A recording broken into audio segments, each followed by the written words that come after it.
주식을 알려주마. 야간 계좌! 네, 오늘 저희 셋입니다. 네.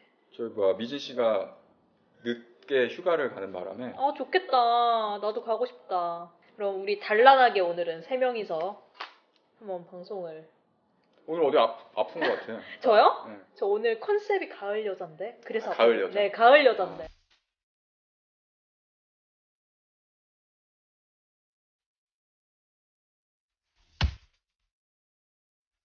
제가 환율을 보고 왔거든요. 근데 환율이 거의 1,200원대까지 올랐 걸 봤는데 이 상황에서 수혜주나 피해주 있을지 엄마가 피해주는 꼭 피해가야 한다면서 좀 물어보라 하셨습니다. 일단 피해주 같은 경우에는 아무래도 외화 관련한 부채가 많은 회사들, 이런 회사들, 이런 업종이나 그런 회사들이 좀 피해를 입을 수 있는 부분들이 있고, 아무래도 환율이 올라오면 좋은 회사들 같은 경우는 우리나라에서 수출을 많이 하는 회사들 같은 경우에는 수혜가 될 수 있겠지만, 반대로 이제 수입을 많이 하는 회사는 피해가 될 수 있겠죠. 그럼 주로 이제 수출을 하는 회사면은 어떤 우리나라가 대표적인 IT, 그다음에 네. 자동차. 저번 주에 현대차가 네. 많이 뜨고 있는 종목이라고 하셨잖아요. 그럼 IT는 오늘 처음 듣는데 IT 중에서 좀 괄목할 만한 오늘 밴드. 오랜만에 최근에 또 네. LG전자가 또 바닥에서 급등을 좀 해가지고. 신기하다. 아무튼 LG전자 그리고 또 뭐 있어요? 삼성전자, 하이닉스, SK 하이닉스라든가 LG 디스플레이. 최근에 또 LG 그룹주 중에서 LG 디스플레이도 좀 많이 올라왔고, 네. 그다음에 LG 전자도 한 이틀 정도는 상당히 좀 크게 올라와서 사실은 사람들이 되게 많이 기피했던 종목 중에 진짜 많이 안 보고 있는 대형주 중에 하나였었는데, 그나마 최근에 들어서 조금 이제 실적이 3분기 때는 좀 좋아질 수 있다라는 얘기들이 나오면서 이제 환율하고 같이 연동해가지고 움직였던 흐름들이 있었죠. LG전자가 올라오는 건 참 재밌는 모습인데, 내용을 좀 공부해 보니까 제가 지난주에 다른 프로에서 다른 방송국에서 상담을 했는데 LG전자를 물리신 분이 어떻게 해야 되냐 그래서 6만 원까지는 다시 갈 것 같습니다. 내가 그랬는데 이제 공부를 해보니까 그 안에 이제 칩이라든지 여전히 휴대폰 사업부가 조금 안 좋아서 그렇지 새로운 TV 이런 것도 다 괜찮은 것 같고 그닥 이제 바닥은 좀 잡은 모습이 좀 보여지는 것 같습니다. 근데 오늘 또 이 어려운 장에 또 현대차랑 같이 받쳐주는데 결국엔 수출하는 종목들 같은 경우는 조금 이제 좋을 수 있는 것 같고 근데 단기적이지 않겠나. 근데 환율을 보는 시각이 어떻게 되느냐가 좀 틀린데 일단은 지금 아까 유진 씨가 얘기한 환율은 원달러 환율이고 네.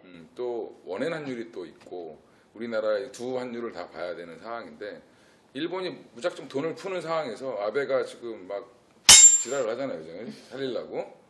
근데 그 상황에서 결국에는 우리나라도 같이 돈 가치가 떨어지니까 이게 엔화와의 방어가 좀 이루어지면서 자동차주가 선방을 하고 있는데 지금 현대차가 대폭 할인 세일을 했다고 얘기를 하더라고요. 미국에서. 그래서 좀 많이 팔렸다. 재고 처리를 좀 많이 했다. 이런 얘기도 나오면서 현대차가 좀 바닥을 좀 잡아주는, 현대기아차가 바닥을 좀 잡아주는 모습인 것 같고 그 외에 이제 그 피해주로 보면 일단은 수입하는 쪽이나 원자재를 수입하는 쪽들 어느 것들이 있습니까? 기름이라든지 아니면 철광석이라든지 아니면 여러 가지 그 외에도 이제 목재라든지 이런 것들 수입하는 업체들은 환율에 되게 민감하게 반응할 수밖에 비싸게 사와야 되니까. 네. 그러면 이제 유지 씨한테 하나 물어볼게요. 유가가 올라갈 것 같아요? 떨어질 것 같아요 앞으로? 저는 앞으로 더 오를 것 같은데? 아니에요? 근데 아무도 모르죠. 그쵸, 아무도 모르죠. 그러니까 정답은 아무도 모른다. 정답이 없어서 물어본 건데 일단은 그 유가를 오른다 쪽으로 이제 베팅을 한 건데 경제가 좋아지면 유가는 오를 수 있고 재고가 좀 줄어들면 좀 오를 수 있는데 계절적인 요인으로는 당분간 바닥은 좀 잡은 것 같아요. 그래서 유가가 여기서 또 너무 또 급하게 올라가 버리면 안 그래도 환율도 안 좋은데 더 큰 피해를 줄 수도 있는 우리나라에는 장기적으로 피해를 줄 수 있기 때문에 지금 환율은 이게 우리나라도 아베처럼 돈을 풀어서 경기 부양을 해서 떨어진 게 아니라 정확히 얘기하면 외국인들이 돈을 좀 빼가는 것 때문에 지금 빠졌다라고 올라갔다라고 보는 경향이 많기 때문에 좀 일시적이지 않겠냐 이런 수혜도. 그래서 당장 뭐 환율 때문에 뭐 수혜를 엄청나게 볼 것 같다 그래서 뭐 현대차에다 몰빵한다든지 이런 거는 좀 아닌 것 같고 좀 단기적으로 반짝하는. 그러니까 뭐 제자리 전에도 이제 우리 항상 조 대표랑 얘기했던 것처럼 제자리 잡기. 그러니까 뭐 현대차도 원래 밸류에이션대로 뭐 PBR 한 1배 정도 수준까지 다시 올라와야 되는 게 맞고 뭐 LG전자도 마찬가지로 그 정도는 와야 된다고 생각을 하면 그런 식으로 대응을 하는 게 대형주는 맞지 않겠나. 아까 이제 외국인들이 많이 달러를 자기네 국가로 가져간다고 하셨잖아요. 그 수준이 어느 정도인지. 근데 뭐 아직은 뭐 채권을 팔거나 이런 건 아니기 때문에 뭐 일시적으로 이제 주식을 지금 한 29일째 팔고 있어요. 외국인들이. 한 코스피 시장을 29일째 팔고 있는데 그게 이제 어느 정도 1달러기 돼야 뭐 좀 바닥을 잡지 않겠나. 난 술은 한 29일 이상 먹어본 적 있는데. 예? 그때 되게 막 곰에서 막 사람으로. 거의 뭐 마늘하고 쑥 먹듯이 매일매일 술과 함께했죠. 근데 좀 그 아까 말씀하셨던 것처럼 환율이 계속 해가지고 1,200원대를 유지를 할 거냐? 저도 역시도 좀 그렇지는 않을 것 같아요. 근데 지금 이제 금리 인상을 할 것이라는 어떤 시점이 다가오고 있다라는 이제 판단들을 하다 보니까 외국인들 같은 경우도 우리나라 주식시장에서 좀 발을 빼고 있고 그런 부분들이 이제 같이 이제 맞물려 가지고 환율이 좀 단기적으로 올라왔던 측면들이 있기 때문에 지금 또 1,200원 넘어오니까 1,300원이 온다는 둥 뭐 이렇게 생각하시는 물론 뭐 갈 수 있죠. 갈 수 있는데 제가 작년에 원달러 환율이 이제 900원 정도까지 떨어졌었나? 1,000원 이하 것까지 막 이렇게 내려왔을 때 사람들이 막 원화 강세고 앞으로 뭐 900원 밑으로 내려가고 900원까지 떨어지고 막 이런 얘기를 할 때 이거는 아닌데 사실 왜냐하면 조금만 지나면 미국의 금리 인상 시즌이 기다리고 있는 거기 때문에 절대적으로 원화가 강세로 갈 수 없는 국면인데도 불구하고 작년 초에 정확하게 딱 그랬는데 거기 정확하게 저점 찍고 그 다음부터 지금 계속 이렇게 올라가죠. 계속 오른 추세였어요. 물론 이제 올라오는 게 계속해가 올라온 건 아니지만 이제 바닥을 어느 정도 가지고 또 올라왔다가 좀 쉬었다가 또 올라오고 해서 지금 1,200원까지 올라왔거든요. 네. 그럼 지금 이게 1,200원이 과연 스타팅이 되는 자리냐, 앞으로 1,200원, 1,300원 계속해가지고 고환율 시대가 이제 갈 거냐, 아니면 이제 마지막 1,200원 찍고 다시 이제 좀 안정화를 찾는 시점으로 보느냐에 따라서 지금 시장을 좀 달리 봐야 되는 것 같고, 저 같은 경우에는 이제 고점이 어느 정도 근접해 있다라는 형태로서 지금 보고 있기 때문에 실질적으로 단기적인 그 뭐 3분기 실적 시즌이 다가오고 뭐 그 재무제표를 계산하는 데 있어가지고 반영되는 시점에서 보면 2분기보다는 3분기 환율이 높여 있으니까 당연히 실적 추정치라던가 이런 거 높아질 수는 있겠지만 이게 뭐 지속적으로 가능할 만한 상황은 아니지 않을까 이렇게 보고 있어요. 그럼 이제 환율 변곡 흐름을 봤을 때 좀 있으면은 좀 떨어지는 모습을 보일 거라는 이런 안정을 찾는 거죠. 안정을 찾는데 그 이제 그 적정하게 시장에서 이제 안정화됐다라는 게 이제 얼마 정도로 볼 것이냐. 제가 볼 때는 한 1,100원 이하 정도까지 와줘야 네. 1,050원에서 1,080원 정도 이 정도면 지금 현재 환율이 적당한 정도 수준인 거고 지금은 이제 해외에서 좀 불확실한 부분이라던가 이슈 사항들이 많다 보니까 1,200원대까지 한번 오버슈팅 비슷하게 좀 나온 거죠. 근데 이 오버슈팅이라고 해서 1,200원 딱 찍고 꺾이는 게 아니라 뭐 1,250원을 좀 갈 수도 있고 뭐 1,200원 한 80원이나 뭐 1,400원 근접하는 것까지 갈 수 있지만 그렇게 되면 사실은 또 주식시장이 되게 안 좋아질 수 있거든요. 근데 그러한 아주 좀 급박한 상황까지는 가지 않지 않을까. 근데 지금은 뭐 여러 가지 좀 단기적인 이슈들이 뭉쳐 있다 보니까 1,200까지 올라온 흐름인 거고 오히려 거꾸로 저는 이제 이 시점에서 환율 상승의 피해라고 해서 주가가 낮아진 애들을 다시 봐야 된다고 봐요.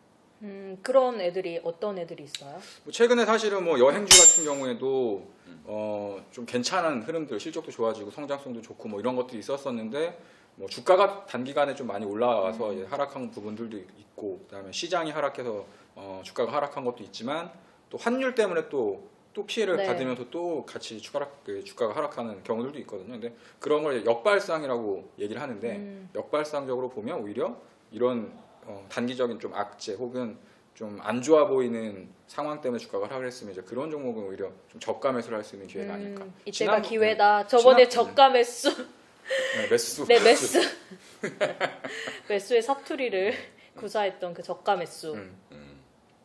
그 결국에는 뭐 그 조 대표님 말이나 뭐 다 지금 다 세상 그 긍정적으로 보는 쪽이나 부정적으로 보는 쪽이나 다 양면이 있기 때문에 이쪽은 환율이나 뭐 유가나 이런 거에 되게 민감한 주식들은 사실은 제가 볼 때는 조금 뭐 단기적으로 접근하시는 게 맞는 것 같고 아니면 중장기적으로 진짜로 좀 싸게 사고 싶다라고 하면 여행업은 단기적으로 피해를 볼 수 있지만 장기적으로는 여행업은 그 우리나라가 만약에 일본의 불황 시대를 따라간다라고 하면 여행주는 사실은 굉장히 핫한 주식이 될 수도 있어요. 왜요? 왜냐하면 미국, 그러니까 일본이 불황일 때 가장 여행을 많이 다녔어요.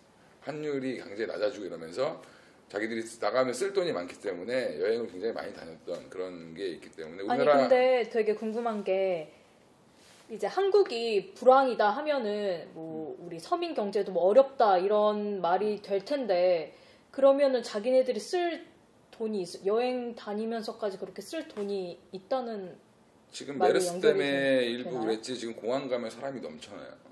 우리나라가 지금 신용카드를 해외에 사용한 얘기 되게 쓰는 사람들은 사상 있나 최대고 보다, 돈이. 되게 힘들어 보여 갑자기. 저 오늘 아프고 돈도 없고. 어머님이 있어서 쓰실 거예요. 네. 그러니까 그 우리나라 한류 열풍 그 윤사마를 만든 사람들이 일본의 40, 50대 아줌마들 세대였거든 그 당시에. 지금 그 사람들이 요새 안 오잖아요. 60대가 넘었거든 이제. 요새 그러니까 기운 딸려서 안 오시나? 안 그게 오잖아요. 이제 새로운 사람들 오겠죠. 관절염 걸리고 그러니까 잘 안 오고 그러는 거죠. 아, 요새는 뭐 이제 아이돌 보러 오지 않을까요? 그리고 지금 엔화를 너무 풀면서 사실은 일본 사람들이 여행을 다니기에 조금 예전보다 한 20% 비싸게 다녀야 되는 상황이 되기 때문에 걔네들도 이제 해외여행을 좀 자제하는 그런 형태가 나올 수 있는 상황인 거고 우리나라도 지금 환율이 올라가니까 이제 당장 지금 신혼여행 가는 우리 후배는 가야 되는 후배는 되게 걱정을 하더라고요. 근데 또 반면에 이 환율이 1,200원 넘어가기 어렵다고 보는 건 1,000원 미칠 때 그 달러 예금을 되게 많이 했어요. 기업들이나 개인들이 많이 했는데 요즘에 1,200원 되니까 수익률이 뭐 수수료 빼고도 한 20% 수익이 났기 때문에 많이 매도를 하거든요. 그래서 달러가 많이 바깥으로 나오기 때문에 그것도 방어해주는 역할도 할 수 있다라고 보는 거죠. 그래서 제가 아는 기업들이나 뭐 이런 데도 제가 1,000원 밑으로 빠졌을 때 달러 예금을 해놓으셔라. 언젠가는 뭐 또 올라가면 10%에서 20% 수익이 날 것 같다. 아, 그 환율 시세로 좀 이득을 버는 그런 건가요? 그러니까 이자도 받고 뭐 환율도 챙기고 이렇게 하는 건데 그런 것들이 이제 좀 나오면서 오늘 같은 경우는 환율이 1,200원 넘어가니까 오히려 좀 매도가 좀 나오는 그런 형태가 좀 나왔던 것 같아요. 그러면 결론을 어떻게 내야 될까요?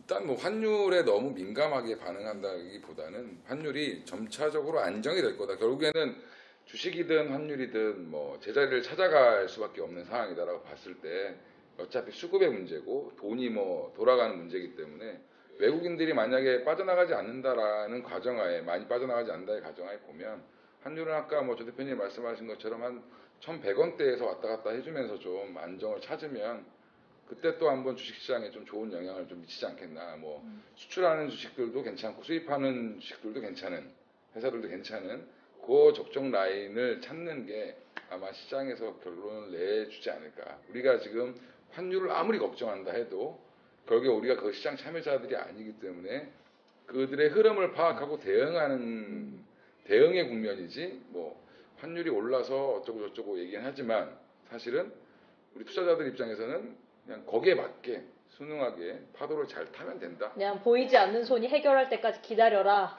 보이지 않는 손이 어떻게 가는지만 보면 1,200원이 넘어가면 좀 과하니까 빠질 거라고 생각하고 대응하는 게 맞고 또 너무 밀리면 또 다시 한번 또 외국인들이 더 만약에 금리를 올린다든지 이래서 미국이 일시적으로 빠져나갈 때는 좀 환율이 좀 너무 올라갔을 때는 또 이제 아까 역발상으로 네. 환율 피해주를 오히려 사서 또 가져가는 것도 하나의 방법이지 않겠나. 그래도 저희의 결론은 항상 좀 한결같아서 좋은 것 같아요. 저번 주에도 기다려라. 좀 기다리면 나아진다. 네, 나아진다. 긍정적으로. 주식시장의 참여자들은 긍정적이어야 된다는 거죠. 그럼 본인은 긍정적이세요? 부정적인데 평소에는 긍정적이려고 굉장히 노력을 많이 하고 저도 긍정의 느낌은 아닌 것 같은데. 그럼 그냥 긍정적인 걸로 하고 마무리하죠. 네, 그럼- 수고하셨습니다. 네.